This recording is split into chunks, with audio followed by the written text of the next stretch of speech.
Hello ma'am, नमस्कार everyone. I am doctor Megha और आज मैं पेशेंट आपके सामने लाई हूँ जिनका नाम सरस्वती है और एज 18 साल है। इनको सोरासिस हुआ लगभग 9-10 साल पहले।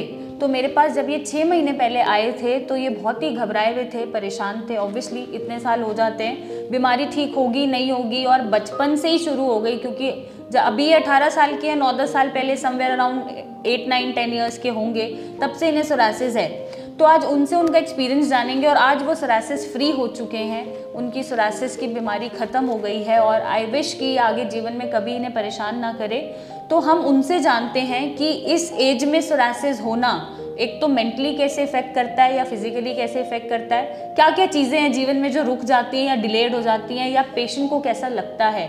तो सरस्वती, आप कहाँ से हो? मैं दिल्ली से हूँ। सोरासिस कब हुआ था बच्चा? मेरे को 10 साल पहले हुए थे सोरासिस। जब आप 8 साल के होंगे।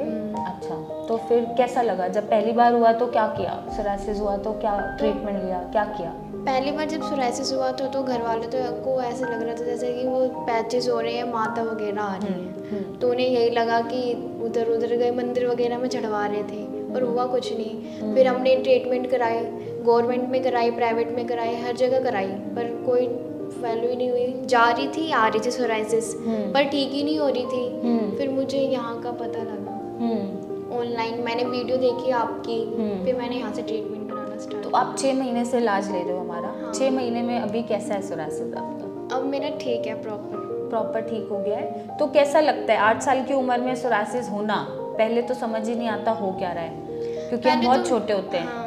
और क्या लगता है कि ये क्या हो रहा है, और ये 18 साल तक का जो सफ़र रहा है, 18 साल में आके या 16 साल में आके क्या थिंकिंग बदल जाती है, या क्या क्या फैक्टर्स होते हैं जो परेशान कर रहे होते हैं हमें फिजिकली, सोशली, इमोशनली? कैसा लग रहा होता है? जब मुझे सोरासिस हुआ तब तो मैं स्कूल में थी, और स्कूल में भी मतलब बहुत अजीब लगता था मुझे। ईचिंग होती थी, ब्लड वगैरह निकलने लगते थे। मतलब मैडम भी पूछती थी कि ये हो क्या रहा है।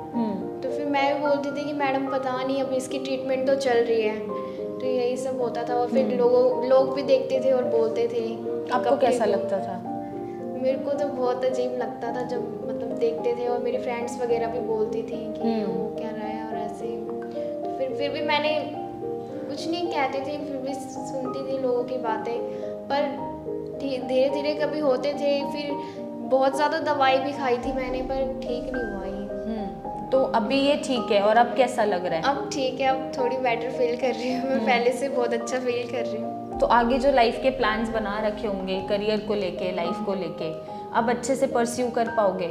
हाँ, बहुत अच्छा। 14, 15, 16 साल में जब हम टीनेज में आ जाते हैं, प्यूबर्टी आती है, तो कैसा लग रहा होता है कि ब्यूटी खराब हो रहा है या हमारा स्किन खराब हो रहा है, हम लोगों को क्या जवाब देंगे, क्या क्या थॉट्स, ऐसे कोई थॉट्स आते हैं? क्योंकि मैं सिर्फ साइकोलॉजी समझने की कोशिश कर रही हूँ। हाँ, होते हैं ऐसे कि मतलब समाज भी देखती है कि क्या हो रहा है ये, और मतलब जब बढ़ते हैं तो ऐसा लगता है कि अब बॉडी में ऐसा हो रहा है कि कभी ठीक नहीं होगा ये, कि क्या होगा आगे, शादी वगैरह भी होगी जी।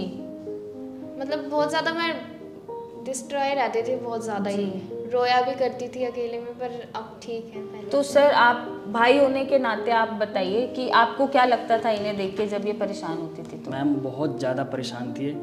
मैं इनकी परेशानी देख के तो मुझे खुद से ना रोना आ गया था जी। ठीक है मैडम जी, मैंने इनके लिए ना पूरी दिल्ली में कोई से कोना नहीं छोड़ा जिसका ये इलाज हो ना पाए। जी जी। जहाँ तक कोशिश करी मैंने, दिल्ली के कोने कोने तक गया, सफदरजंग में भी गया, एम्स में भी गया, बड़े बड़े हॉस्पिटल को मैंने छोड़ा नहीं, बख्शा नहीं मैंने। लेकिन है ना, इसके लिए ठीक होने के लिए मैं दूसरे कह नहीं सकता, लेकिन मैं अपनी एक्सपीरियंस बता रहा हूँ। बहुत परेशान रहा हूँ मैं इसके लिए, और ये भी बहुत परेशान रही है। स्कूल तक नहीं जा पाती थी जिसकी एलर्जी के कारण। ठीक है मैम। और किसी ने, एक डॉक्टर ने भी बताया था, नाम नहीं ले सकता मैं, क्या ना इनकी डैंड्रफ इतनी ज़्यादा हो गई थी इचिंग से, वो सोरासिस के, कि भाई इनके है ना बाल काटने पड़ेंगे। अच्छा। ड्रीमर से क्या ना, जिसकी वजह से ना दवाइयाँ प्रॉपर लगवाएं। अच्छा। तो लेकिन ऊपर वाले की मेहरबानी है कि मुझे कहीं ना कहीं से आपकी है ना जी लोकेशन पता मेरी लगा। टीम ने तो नहीं बोला ना बाल काटने? आपकी टीम ने बिल्कुल नहीं बोला जी, बल्कि बहुत अच्छा रहा है। हाँ, मुझे बहुत खुशी है कि है ना आपके पास आने के बाद ये बेटर हो गई, ठीक है बिल्कुल। तो अभी बाल अच्छे हो गए हैं पहले से? बहुत अच्छे हैं मैम, बहुत रिकवरी बहुत अच्छा है, मैं ठीक हो गया, यही मेरे लिए बहुत बड़ी बात है। हाँ, कॉन्फिडेंस आया पहले से, तो अब रोना नहीं है, ठीक है। और इस जीने की उम्मीद जगी बीमारी है। हाँ, तो इस बीमारी का सर एक ही सोल्यूशन है कि पहले इसे एक्सेप्ट करो, फिर इससे लड़ो।